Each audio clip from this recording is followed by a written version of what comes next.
Alors, très bonne question. Je dirais d'abord la guerre des fameux, la guerre des 12 jours qui était très très importante quand même. C'était un petit peu le promo pour ce que l'on vit aujourd'hui, ce que l'on vit maintenant.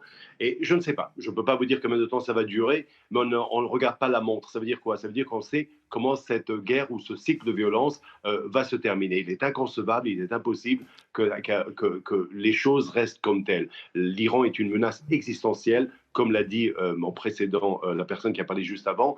On connaît bien sûr le programme nucléaire très très sérieux et très avancé des Iraniens. On connaît aussi le programme des missiles et on voit très bien le résultat. Les Israéliens, depuis hier, vivent dans les abris, à peine si on peut sortir. Ce matin, encore, on s'est réveillé avec des missiles. Les pays de la région, les pays du Golfe, voient aussi un petit peu cette terreur des missiles iraniens. Donc les choses ne peuvent pas rester comme telles.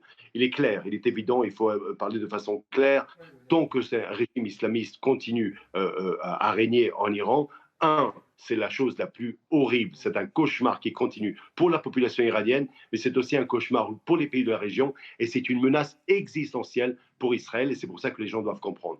La deuxième partie de ma réponse serait justement à quel Moyen-Orient, vers où on va. Alors je ne vais pas vous dire aujourd'hui raconter des histoires comme on a connu il y a 3 décennies où on voulait penser qu'on donnait un blazer ou un prix Nobel au mal et le mal devient bon. Non, il y aura toujours il y aura toujours désolé pour le terme un peu enfantin, mais il y aura toujours des méchants et des gentils au Moyen-Orient. Et quel est le but de l'histoire? C'est qu'après quand on va finir enfin cette guerre, il y aura un autre régime en Iran.